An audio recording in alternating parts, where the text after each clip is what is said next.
Hi, Grandma here reading The Golden Goblet, chapter 14.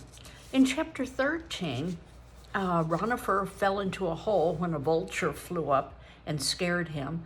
But we also know that Heqet and the Ancient are following Ranofer because when he missed meeting them for the festival, they knew something was wrong. Ranofer's plunge into the crevice sent him half falling, half jumping from one to another of the crude, wide-spaced steps. After a moment, he missed one altogether and simply tumbled, striking his knees and wildly waving arms on every rough projection he passed. He landed at the bottom, feeling bruised, dazed, and as terrified of the inky blackness around him now as he was of the great winged thing from which he had fled. He got to his feet and stumbled about blindly, hands outstretched until he located the opening of the passage he had guessed was there. It sloped gently downward as it led away into the unknown darkness. As he hesitated, eyes stretched wide in a futile effort to see something, anything, a dim glow of light shone ahead for him. Gebul and Winneman must have kindled a torch. That glow was its faint reflection on some distant curve of the passage wall. Ranofer fixed his gaze on it, licking his trembling lips. He could not stay here shivering and dreading. He must follow, or else climb back to the surface and be carried off to some unthinkable land of kefts by the great winged thing. He was still weighing bad against worse when the dim glow ahead faded and disappeared. Setting his teeth hard, Ranofer started along the passage. It sloped gently at first, then more steeply, leading ever deeper into the earth, growing blacker and still blacker, until Ranofer was seized by the conviction that he was moving along a slim bridge over a vast empty space and repeatedly clutched in panic at the walls while his bare toes fearfully explored the steps ahead. The floor was strewn with sharp fragments that hurt his feet. The air was hot and close and so dry that it seemed to shrivel his very flesh. It was shriveling. He was sure of it. Was it from the breath of that great black creature still after him, or the deathly withering wind of its wings? He moved faster, scrambling blindly forward, longing for another glimpse of that light. Once his head struck sharply against something hard and rough-edged, and he sank into a terrified heap, whispering prayers to the vengeful spirits and spells against them. He was too weak to run. Arms locked about his head, he bumped the same hard thing again and realized it was the ceiling of the passage, pressing so low that from here on he would have to crawl.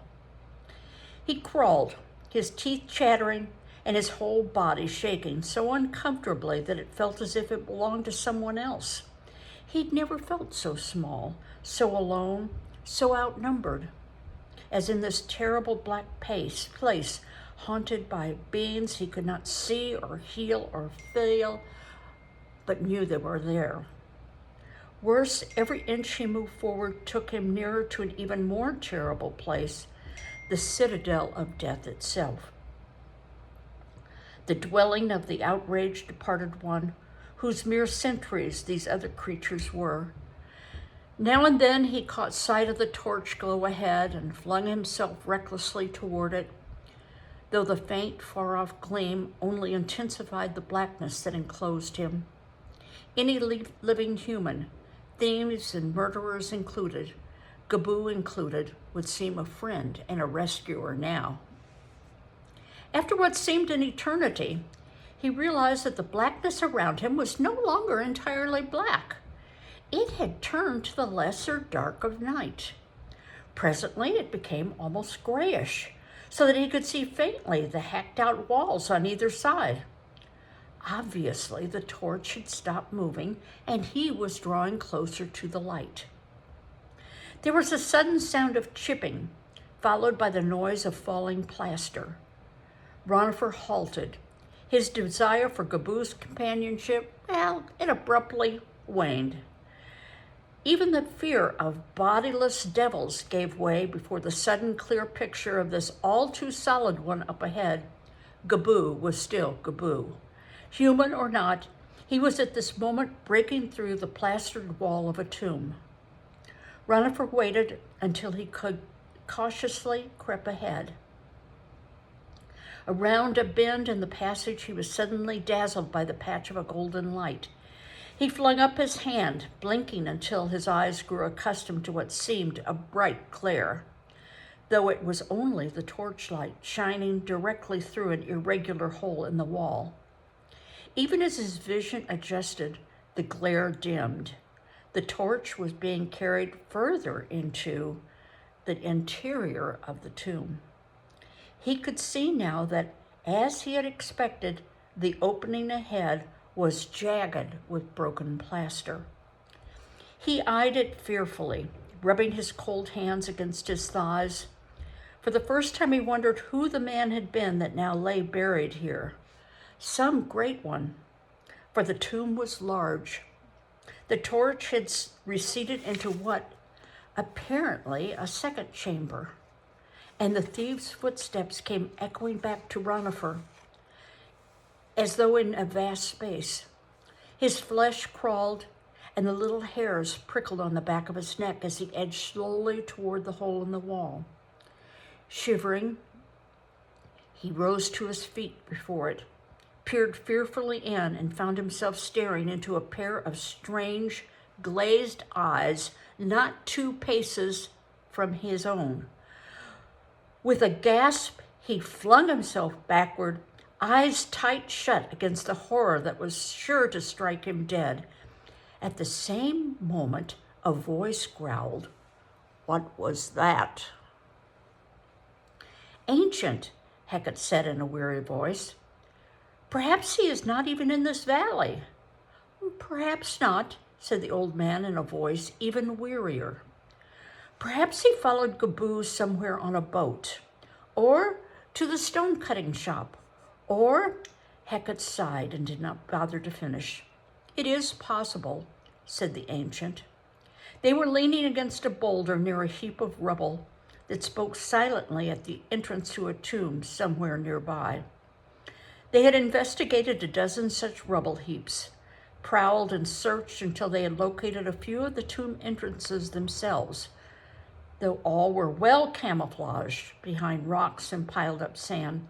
Not one had shown a sign of having been disturbed or even visited in years. And the few actual doors they had glimpsed after carefully peering between the rocks had revealed the necropolis priest's seal unbroken upon the jamb. They had located this near one too, and it too had disappointed and discouraged them. It was beginning to seem useless to keep up a search so futile in a place so vast. They had wandered far north of the rock pile from which they'd seen the vulture rise. No doubt there were just as many tombs to the south of it. There were tombs all over the valley, dozens, perhaps hundreds of them. "Surely we would have caught sight of him before now if he is here," Heqet said. "Unless he has—" He turned to the ancient with startled eyes. "Unless he has actually gone into a tomb. If he's done that, I fear it is too late for any help of ours," the ancient said grimly. "Do you think he would have, ancient?"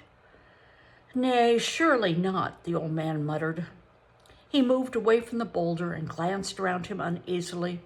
"This valley itself is bad enough, with a keft watching behind every rock, as like as not to see that we are up to. I do not care overmuch for it myself." "Nor I," Heqet agreed with feeling. "And to enter a tomb with those two for company, that could be far worse. I cannot believe he would do it. Come, boy, let's go back to Thebes. Perhaps we will find him waiting." Heqet nodded, but his nod carried no more conviction than did the ancient's voice. They started drearily back the way they had come, through the sand, glaring rocks, each one radiant with heat. Heqet stumbled and put both hands up to shade his eyes a little from the blinding light. "Ancient," he said in a small, dismal voice, "how do we know that brother of his has not done something to him? Maybe hours ago, maybe even last night." "We do not know," said the ancient. He too shaded his one eye for a moment to locate the distant cleft in the hill that marked the path to Thebes. Then he lowered his head and hobbled on. Well, we'll continue this adventure the next time. I'm hoping that Heqet and the ancient meet up with Ranofer so that he's not all alone when he discovers his brother and Wenneman. We'll see. Bye-bye.